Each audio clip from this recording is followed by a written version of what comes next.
I do when you go out to eat? How do you manage things as a diabetic when you have food in front of you, but you don't know how many carbohydrates are in the food? Gonna give you little tips to help you keep your blood sugar stable when you're out. This is post-workout for me. I'm diving a little bit downward, so I'm in around like a 3.8 right now. So as a 3.8, just gonna grab my food. It's gonna help me spike things up. Now, typically throughout the day now, I'm starting to give myself about 1 unit for every 5 to 6 grams of carbohydrates. And then I'm gonna go ahead and give myself about 1 to 7 post-workout, because the intensity level of the workout for me ends up dipping me a little bit lower post-workout. So to avoid that, I'm going about 1 to a 7 instead of 1 to a 6, 1 to a 5. It depends on the day. So we're gonna see what's up. You might notice that for yourself. Now, if you continue to spike high post-workout, then you might wanna go ahead and just keep your normal insulin to carb ratio, or go even a little bit lower. So if you're usually a 1 to a 7 throughout the day, maybe you go ahead and go 1 to a 6, 1 to a 5. The key is remember your own diabetic pattern zones, and that'll help you out with the diabetic pattern zone. Like I say, it's all about finding where you typically go high or low, depending on the circumstance. So if you typically go high post-workout, then you want to adjust your insulin to carb ratio based on that. You got to be mindful and really pay attention to what your body does during or after workouts, et cetera, et cetera. So we're gonna go ahead, and I like to get a lot of carbohydrates in post-workout. So I'm gonna have a fat bastard burrito, really good burrito spot. If you guys are ever in the area, you guys can check it out. I'm from Toronto, Canada, really good spot.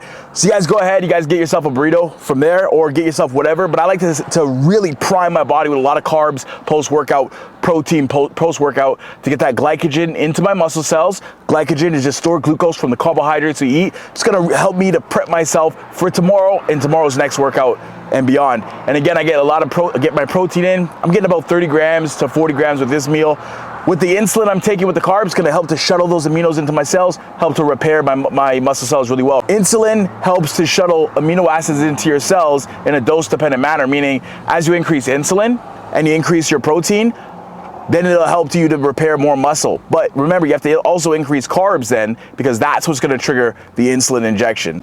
We're gonna go out now to Fat Bastards. We're gonna go play some pool. I'll show you guys how your boy plays pool. I'm a little pool shark. Don't tell your people, it is what it is. All right, let's get out of here. Let's go. I'm gonna grab a burrito. I'll see you guys in a bit. All right. Is it on?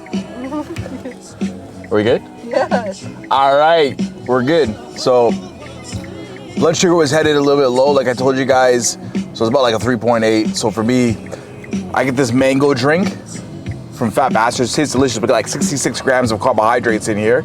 So for me, I'm going to 1 to a 7 post-workout, not 1 to a 5 or 1 to a 6. Let's take those off.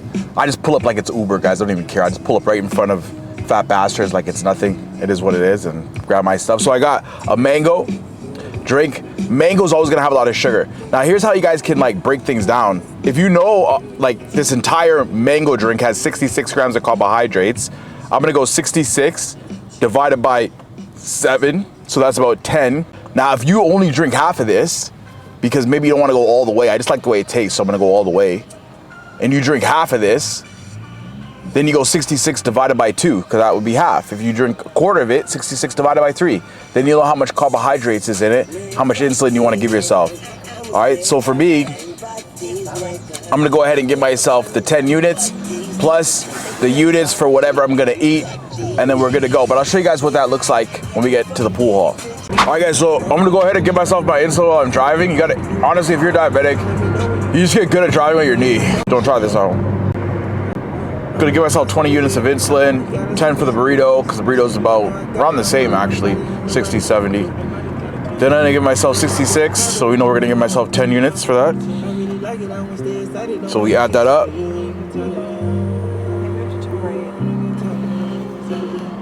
Okay, bada bing, bada boom, we're good to go.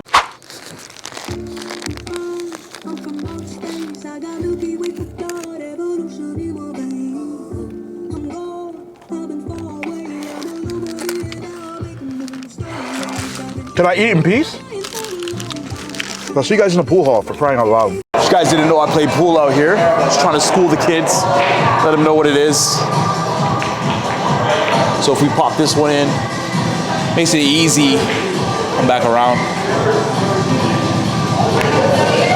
There we go.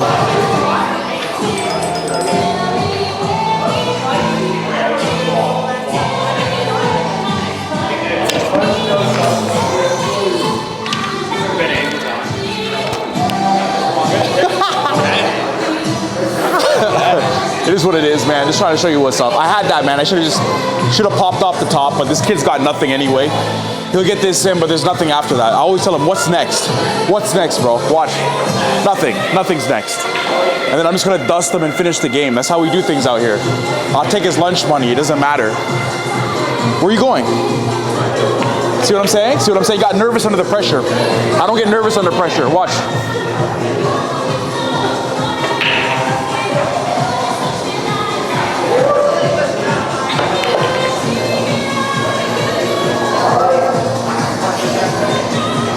Gonna finish this game. It's done. I got hungry again and I ate it off before I forgot to tell you guys what I did. So we're gonna go back and do it. So I got myself a salad, I had some wings. Key thing, low carbohydrate. So I don't know how much is in this, but typically you're gonna maybe have 1 gram to 2 grams per wing that I have because they're dusted. So I went and gave myself insulin based on that, and then I had the salad because it's low carbs. So it makes it easier. If you guys are having rice or pasta at a meal, just Google how much cups of pasta or in whatever, or how much carbs are in 1 cup of pasta that you're having. So if you're having penne pasta at your meal, Google how much carbs are in 1 cup of penne pasta and then guess how much cups of pasta are on your plate. That way you can bolus and give it to yourself. Do the same thing with rice. That way when you're out and you're eating, you could just gauge where you are based on the guess that you give yourself for the cup that's on the plate.